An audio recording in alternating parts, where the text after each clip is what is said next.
The Locked On Podcast Network presents the NFL Big 3 in 30.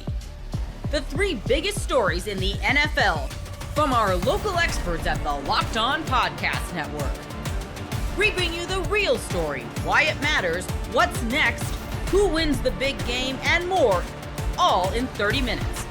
The NFL Big 3 in 30 starts now with the biggest story in the NFL. The Chargers bounced back in a big way on Thursday night, thoroughly dominating the Vikings. You are Locked On Chargers, your daily podcast on the Los Angeles Chargers. The Chargers are back on track.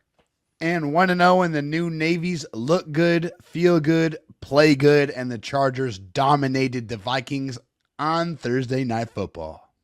They did. I mean, it was a thoroughly dominating performance on both sides of the football, and we have a lot to get into. It's great to have a show where you're getting into a bunch of great stuff. But this episode is brought to you by Mazda. Like our players, we sweat every detail because when you make every move count, pulling off the unexpected is only the beginning. Stay tuned later for highlights in this week's Moving the Game Forward. Mazda, move and be moved. David, we don't get to sit back in many blowouts. I mean, really, the Chargers only had one double-digit win this year, and it was against the Raiders in a 3-interception Geno Smith game. But even that game, they kind of struggled to put the Raiders away and just kind of put the finishing touches on it early. That was not a problem on Thursday night as the Chargers win 37-10 in a game that really never was close. I mean, after the beginning of it, really the closest it got was 14 points at one point. But I think that was the biggest takeaway, was just the Chargers needed this.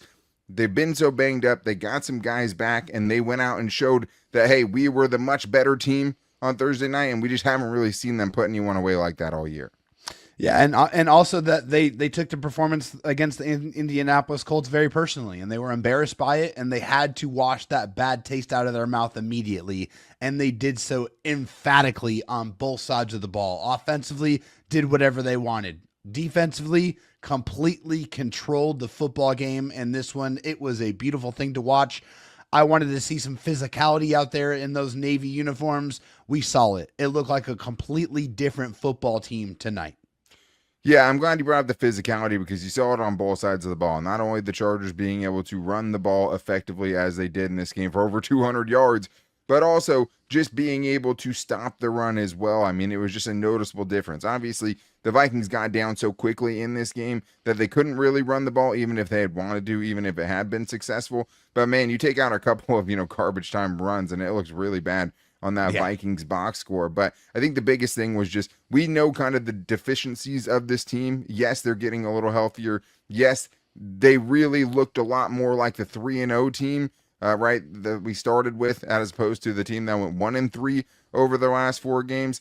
But I did think that it was just the physicality in the trenches, which has been such a problem, really showing itself. And I mean, the defense, they only allowed 1 touchdown, and that was after a turnover. Never let them sustain any kind of offense. But it was getting off to that hot start, getting up 21-3. So you could run the football up, more and control the game that way. And I just think that when you got, it was 23-3 last week against the Colts, David, when they really got out of their game plan. They got put in a terrible spot where they had to throw the ball and everyone knew it, and they just got totally dominated. This game was the complete opposite. They controlled the game from the beginning. They got off to a fast start. They had a good plan going into this one. And, I mean, they just needed it in the worst way. You went 1-3 over your last 4 games, and you have teams coming up like the Steelers and the Jaguars and games like that you have to win, and also the Titans this week. But I think, obviously, the biggest difference in this game, David, one of the biggest reasons why they looked so much more like the team that started the season, was getting Joe Alt and Khalil Mack back in a more significant way this week. Absolutely. I mean, Joe Alt's such a difference maker. You see it on the offensive line so quickly. I mean, just get that feeling of peace on that left side, knowing that Joe Alt's out there and he's got it locked down. And he absolutely did, not only in pass protection, but was a force in the running game as well, run blocking. Kaimani Vidal found success running behind Joe Alt on that left side all night long. Huge difference maker. And yes, Khalil Mack, back to the full form of Khalil Mack that we're used to seeing. The guy that's dominant as an edge rusher and also effective at being really, really stout on the edge, and securing that edge with physicality and violence. His presence was desperately missed, and it showed itself. Both these guys big, key, important players on both sides of the ball really showed up in a big way, and their performances directly related to the Chargers winning this game in dominant fashion. Yeah, and I think more than anything, it just gives you hope. Like, it's just like you needed it. You needed a little bit of hope. You needed for the Chargers to look like a really good team because, I mean, the only win in the last month was against the Dolphins, and like they almost blew that, right? That's a game they should have put away, and they almost blew it at the end. So I think that just it's a vote of confidence for this team in knowing, hey, with these guys back, with Joe Alt back, with Khalil Mack back, we are back to a team that can have these kind of performances, and this is the first of its kind so far this year. I mean, the Vikings were really banged up too. Guess who doesn't care? The team that's been as banged up as anyone, right? Both teams were extremely banged up. But I think as far as Joe Alt goes, like, just to know that your blind side is protected. And I mean, more than that, I think that you saw the escapability, right, and the maneuverability of Justin Herbert a lot more because it wasn't 5 guys getting pushed into his lap, right? There were levels to it. He could move around the pocket. He could step up when he had to. He could drift over to the left side when he needed to because he knew he had protection there. So I thought that was huge. Joe Alt immediately just, giving you so much immensely more than what you were getting before when he was out with Austin Deculus. So I thought that was great. Khalil Mack, again, last week, 12 snaps, almost purely as a situational pass rusher, and he still notched a sack.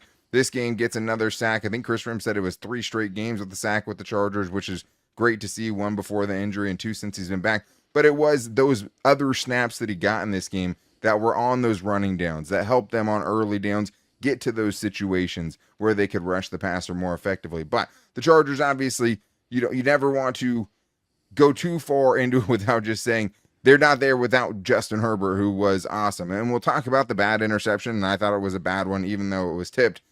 But Justin Herbert, you can't forget about what happened the rest of the game because he really was special tonight in a lot of moments. He really was. A very efficient night from Justin Herbert, 18 of 25, 227 yards, 3 touchdowns, and was especially excellent against the blitz. From Next Gen Stats, 13 of 15, 162 yards, 2 touchdowns, and an interception when the Vikings blitzed, his 4th most yards against the blitz in his career. So Brian Flores cannot be a big fan of Justin Herbert because it's been 2 games against Justin, and Justin has thoroughly dominated his defense both times. He was special tonight. Like, his escapability, his evasiveness in the pocket was fantastic. His ability to create and really extend plays and also use his legs to great effectiveness. 7 rushes for 62 yards, good for 8.9 yards a rush. Justin Herbert was in every facet fantastic besides one blemish tonight. Yeah, I mean, 1 or 2, right? I mean, that first throw that he had, the game almost started with the pick 6. There was a blitz they didn't see until too late. He tried to go hot without, tried to throw to a spot for Lyle McConkey, and I was surprised that got overturned, right? Just because it was called an interception on the field. I think the ball did move once it hit the ground, but his hands were on it. I was a little surprised. That, and then obviously the one later on, which had a chance of letting the Vikings back in the game. We'll talk a little bit more about that. And that was just bad, tipped or not. On first down, running full speed to the left and trying to throw back across your body, even if the ball wasn't tipped, is a bad decision, right? It just is. It's 24-3 at the time. There's no need for you to try to make that play on first down. This is my thing, though. It's hard not to play hero ball when hero ball is the only thing that got you to this point, right? Like, this man, you only win the Dolphins game because he goes hero mode. You only win the Broncos game because he goes hero mode and is probably making passes to Keenan Allen, who's well covered in the end zone while about to be hit, that you wouldn't advise many quarterbacks to make in that situation. But he has to know when to kind of turn it off. But I did think the difference tonight was the creativity when he was scrambling. One of them got a great block from Kimani Vidal, who, but just like set up his blockers, like had the vision to know, hey, I'm going to cut out, I'm going to get a block here and pick him an extra 10 yards. He has been, one of the best scrambling quarterbacks in the NFL so far this year per Chris Rim, most rushing yards he's had through 8 games at this point. A bad interception. No one's going, even tipped, I'm not going to absolve him of that one, even though obviously when you have guys in your face all the time, like, balls are going to get tipped, interceptions are going to happen, and he just has the worst luck when balls get batted up in the air. World. But 289 yards of offense, a 96.2 QBR. That only goes up to 100, right? Passer rating of 122.8. Almost perfect. Averaged over 9 yards per attempt. Besides those 2 plays, I mean, he was basically flawless and continues to show why he's one of the best quarterbacks. The NFL season is rolling along, and FanDuel is making sure you're ready for this weekend with can't-miss offers. Right now, new customers can bet just $5, and if your bet wins, you'll get $300 in bonus bets to use across the app. I love using FanDuel because it fits however I want to bet in the moment. Player props, building a same-game parlay, or even jumping in live as the action unfolds. It's quick, it's easy, and the best way to add a little more energy to Sundays. So are you ready to play? Download the FanDuel app now by visiting FanDuel.com to get started. That's FanDuel.com to place your first $5 bet. Last night, the Vikings took the beating of a lifetime. You are Locked On Vikings, your daily Minnesota Vikings podcast. What a disaster. Oh, my God. This is the first time that I'm getting to talk to you. I didn't get home in time to do the squad show, but I was at the game, hence the slight hoarseness in my voice. That the Vikings lost 37-10 and were beaten like a drum up and down the field. I think sometimes with these really extreme results, like it's always like never as bad as it looks, or it's like you kind of come away from it after some distance and you realize that there was this thing that went positive and this thing that, maybe was a fluke and won't happen again and all this stuff. This game feels different to me. And I'm recording this a couple hours after I got home. So like, I'm not, maybe I'll look at the tape and I'll see that this actually wasn't so bad. But if you're coming to this show looking for the kind of, reasoned centrist opinion on things, you might not find it today. This feels like a game that breaks a franchise in two. Sometimes you feel those losses that you get beat so bad or so demoralizingly. I think the most famous one in everyone's mind right now is the Hail Mary debacle against the Commanders Chicago had last year, right? A game that's just such a kick in the teeth and that you just never recover. This game feels like that. The Vikings are limping through a tough portion of their schedule, both in, they're playing some of the biggest contenders on their schedule, kind of all in a row right now, but also from the London trip to the bye week and then doing a tough, Super Bowl defending Super Bowl champions at home and then West Coast Thursday night. It's a tough travel schedule, right? And they looked lethargic. Now, I want to be very clear that the travel thing is not an excuse. If it is one, it's an awful one. But they sure do look like a team that just wasn't awake. Just a lethargic effort from top to bottom. And through 8 weeks now, not including this game in RESDM, which is not uploaded as of this recording, but I can't imagine it's going to get better, the Vikings are a bottom 5 NFL team.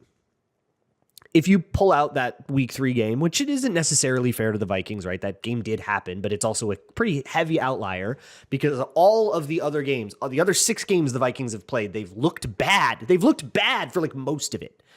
And the 2 wins they got were, late rallies and comebacks. But otherwise, they've looked horrible. You can argue that they have had the Bengals game in 2 good quarters. And everything else has been straight up no-show, kind of going all the way back to last year when they lost in Detroit and then in Arizona in the wild card game. This is no longer a team that knows how to play football. They're getting drummed by everyone with half a brain. And I would say now, if I'm one of the teams that did lose to the Vikings, like the Bears or the Browns or the Bengals, I am taking a serious look inward and going, whoa, we really lost to those guys? Those guys are scrubs. This is a dreg of the league. It really feels like that right now. And I'm not just I'm trying not to be super overreactive to, a rough slump or whatever. But right now, if you just look at since week 4, right? Since after that Bengals game, the Vikings on defense are bottom 3. They are a bottom tier rush defense. They're the 3rd worst pass defense. Offensively, since week 4, they have the worst rushing offense in the league, and they have a below average passing defense. You're not going to find a lot of teams that hit the Yahtzee of being bad at all 4 phases on rush defense, rush offense, pass offense. And they're bad at special teams because they are racking up penalties like they're going out of style. This is a bottom 5 football team right now. And I'm not going to sit here and complain for 30 minutes. Nobody wants to listen to me do that. But I want to just, it's really impossible to overstate how poorly the Vikings are playing right now. And it really makes you wonder what they were thinking. How did we get here, right? And I can already hear a lot of excuses coming in. Some of them have merit, but I think they all fall a little bit short, right? Yeah, there are injuries. There's a lot of injuries. And every time you see Justin School get absolutely smoked, you're going, okay, but that guy's not supposed to be in. This sucks, but that guy's not, hopefully, the guy's healthy by now. Well, it's October. We are now getting to a calendar year since Christian Darrisaw got hurt, which is for that ACL, MCL, a full calendar year is the end of the typical recovery timeline. It's 9 to 12 months. We're at 12 months. And Christian Darrisaw still hasn't recovered. Now he's played. He's still suffering from that injury. And he's played a little bit through it. But the whole offseason we spent hearing that Darrisaw was ahead of schedule, that he's doing great. We're super excited. They're targeting maybe week 1. That's, a really fast timeline, but he's doing so awesome and everything's super optimistic. I think we have to seriously ask the question, if the Vikings rushed Christian Darrisaw back from that injury to get him to play 3/4 of a game because the season was going belly up so bad, and did they make that recovery timeline extend? Did they make his injury worse rushing him back and slow down his recovery so now we only have him for 3/4 of every game? And if they did that, we got to really, really, really ask questions about if that was worth it, right? Not only just for the, did you actually get more snaps out of Darrisaw than you otherwise would have, but also it's just deeply unsafe and disrespectful to your player. So I'm really worried that they did that. I'm worried that they did that with O'Neal, who played a whole Eagles game on a sprained MCL and then has to sit out this game. So you got a whole game of Justin School. Congratulations, everybody. But the unforced errors pile up. And when we talk about unforced errors, I keep talking, you hear that phrase a lot, and you usually think of false starts and penalties or, gimmicky turnovers or these kind of shoot yourself in the foot kind of plays, timeout debacles. That's not even what I'm talking about. I am talking about the unforced error of switching out Blake Brandel for Michael Juergens, who's playing horribly at center. I'm talking about the unforced error of trading away 2 guys on your defense and then having that depth tested, having one of the worst run defenses in the league, depending on how far back, since what week you say, the worst run defense in the league, and trading away your starting nose tackle to start the year, trading away your cornerback depth. Now Jeff Okudah gets a concussion in this game. You have Dwight McGlothern playing. Then you're getting gashed of letting Cam Bynum walk and just thrusting Theo Jackson into that job without any competition, thrusting Michael Juergens into that backup center job without any competition, only to bench him after half of one game, giving absolutely no consideration to the run defense problems that you have until you go up against a strong run team in the Eagles, overly panic about it, take all of your pass defense players off the field, get destroyed by Jalen Hurts, and then hop into this Chargers game completely reeling. This Vikings team is spiraling, and a lot of it is because every decision that they have made, from Kwesi to O'Connell to Flores to players, all of these decisions are falling apart. I haven't even gotten to the Carson Wentz part yet. Carson Wentz is terrible, but it's kind of like Justin School. It's okay, but he's a backup. He's not supposed to be in. So the idea of, Carson Wentz for the rest of the season, we don't have to worry about, God willing. Kevin O'Connell did say on the podium after the game that when JJ is healthy, JJ will play. And he said that that's always been the case. That's always kind of been what I thought. And I think if you got caught up in the conspiracy theory, you can now rest easy. You soldiers, you may stand down, because it's going to be JJ McCarthy against the Lions, assuming there's no setback. Tom Pelissero is also pretty directly reported, as direct as journalism words can get, that they expect him to be healthy by the Detroit game and be, off the injury report, basically, going into next week of practice. So, as bad as Carson Wentz was, it's not even really what I think we should be talking about right now, because that one will go away. That one will kind of recede back into the shadows, and then you're going to have a young quarterback, and he's going to have his mistakes, but it'll be a different character of thing. But when I see, Harrison Smith can't run anymore, man. Like it looks like he's in molasses. Everybody looked like they were in molasses. Were they just tired?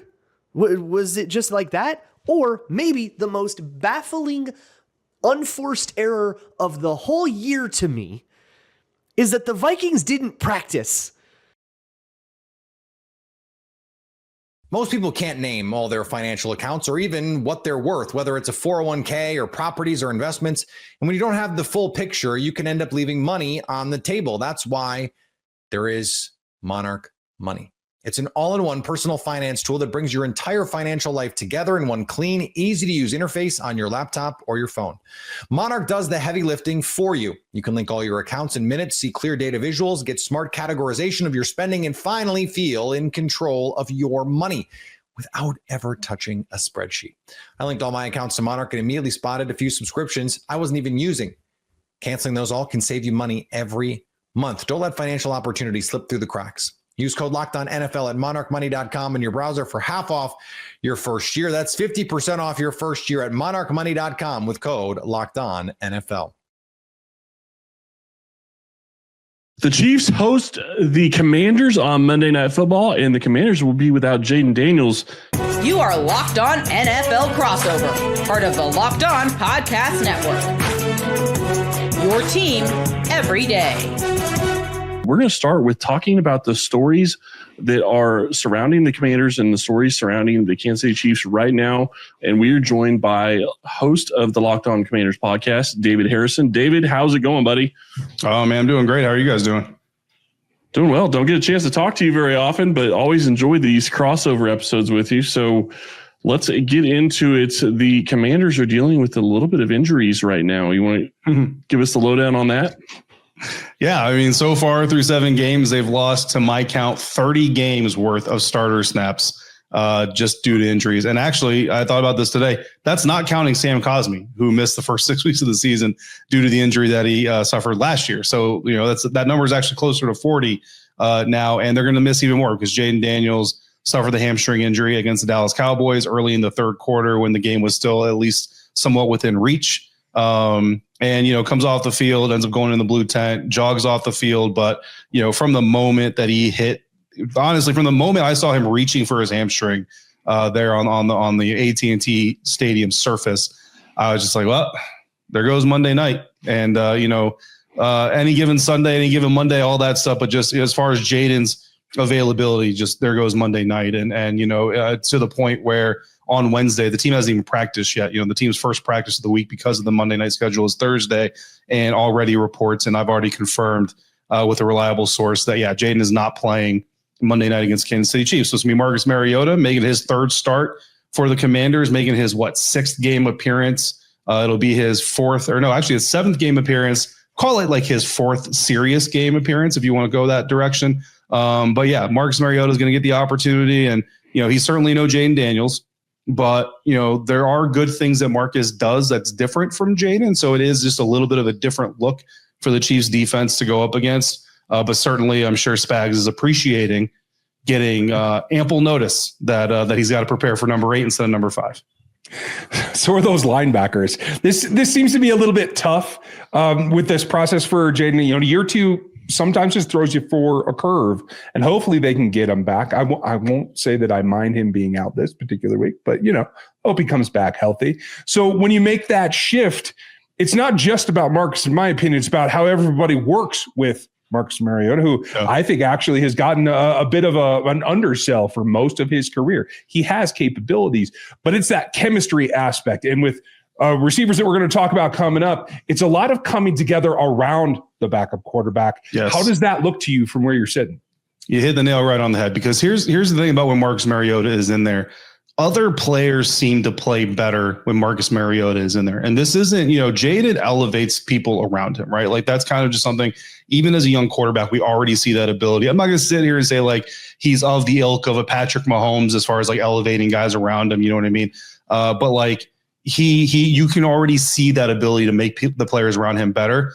With Marcus, it's not a dig at Marcus, but it's almost like he is the backup quarterback, right? So we all know that we need to be on our game better because we don't have Jayden to kind of save the day type of situation. So whatever the reason is, honestly, do you care about the why more so you just care about the play being elevated, right? So if that kind of holds true, if the O-line blocks a little bit longer, a little bit harder because Marcus is back there, if the receiver's hands are just a little bit more secure, because you'll take whatever it is. And that's why whenever Marcus comes in, as long as it's like a 1 game, even a 2 game stretch, like you really feel okay for 1 game. It's when you get to the 2 or 3 games or even a long-term situation, that's when you're just kind of like, okay, like this isn't really a viable situation for long-term. But if it's a 1 game, one-off, that's when you kind of are okay with it, I would say. And the biggest difference between he and Jayden that the Chiefs are going to have to kind of account for is Jayden's much more of a left-right type of runner, right? He's not really a run through the pocket type of guy. He likes to run around people. Marcus is the opposite. When Marcus decides to take off, he puts a cleat in the dirt and he gets upfield. He gets north and south in a hurry. And, he's a little bit older, but if you think he's too old, just wait till you see him on the opportunities. He does get to run. Go watch the tape. He did it a couple times against the Cowboys, did it against the Raiders. Like when he gets going, he can still move a little bit. You still need him to get down. Don't take the hits. Things like that. But that's the biggest difference, I would say, between the 2 quarterbacks is Marcus just much more decisive. And to a point where sometimes you kind of hope, like while Jayden is watching, pick that up. You know what I mean? Pick that up and develop that part of your skill set. Because if Jayden does that and gets north and south, but it's for a different crossover, not a Chiefs crossover. But it's for Chiefs fans and the defense for what they're going to see on Monday. And if we flip it over to the Chiefs side, you guys are dealing with injuries. Kansas City has a couple of injuries, and we got a little bit of an update. We'll see if it ends up being the case. Trey Smith, it looks like maybe will be okay for this week, dealing with some O-line injuries. We'll talk about the O-line a little bit later. But they're finally starting to get healthy on offense. You look at this offense, you have Patrick Mahomes, you have Rashee Rice, you have Xavier Worthy, you have Hollywood Brown, all playing at the same time. And don't forget Travis Kelce, who isn't the Travis Kelce of 5 years ago, but he's still a very good player, still has a role in this offense. This team is finally starting to get healthy at the right time, starting to be able to put things together. I think that's really the biggest storyline from the Chiefs' perspective. Yeah, I mean, and this is 2 weeks in a row. The Dallas Cowboys brought back Kevontae Turpin, brought back CeeDee Lamb just in time to face the Commanders and the Kansas City Chiefs. I know it was last week, but you watch that little tune-up they had against the Raiders, and you're just like, oh man, like you just got to buckle up and hold on for dear life and hope that you can go swing for swing with an offense like that. But yeah, man, look, if Trey Smith wants to take a week off, you know what I mean? Josh Simmons, go ahead. Creed Humphrey, like all y'all get an early vacation. You know what I mean? Like the Commanders aren't gonna be upset about that. But yeah, tons of weapons. So I think, the defense in Washington has already been, bend, don't break type of a defense. Last weekend, they broke, right? Like a 74-yard touchdown pass to CeeDee Lamb. The Cowboys were, I think, 5 for 5, if I remember correctly, in the red zone. And the Commanders up until last week was one of the best red zone defenses in the NFL. Cowboys, one of the worst red zone offenses in the NFL. So that was an area that you were supposed to be able to be effective. And they just absolutely weren't. It just fell apart on all three levels of the defense. And I think if you want to look for a silver lining as a Commanders fan, like could it get worse against Kansas City? I mean, unfortunately, you actually could say yes, but in theory, no. Like in theory, you should have a little bit of a better unit. And again, getting Terry back potentially, getting Debo back potentially. At least you want to go out there if you're on Monday Night Football, especially against a team like the Chiefs, and show signs of life, right? Like just go out there and battle it out and make sure that people have a reason to stay up for the fourth quarter. Well, and I think that's something that with the big games that we've seen for the Commanders in the last year, maybe it's not as much an advantage for the Chiefs to be used to playing in prime time because they've had some big games that have come out and they've been able to rise to the occasion. I know, Marcus, being a quarterback does make you have to do that a little bit more, but I like what you get from the running back who I'm not going to call him by a nickname as I'm going to wait for you to actually tell me that I'm doing that right. I don't know if the guy likes to be called that. So that's what he wants to be called, Bill. He prefers to be called Bill. Yep. Okay. Well, then now I have the go ahead. I don't know if that's enough to raise the offense to keep up, but I do think that they have enough within the room to try to double down on what they can do well and try to keep it to a game that is within reach.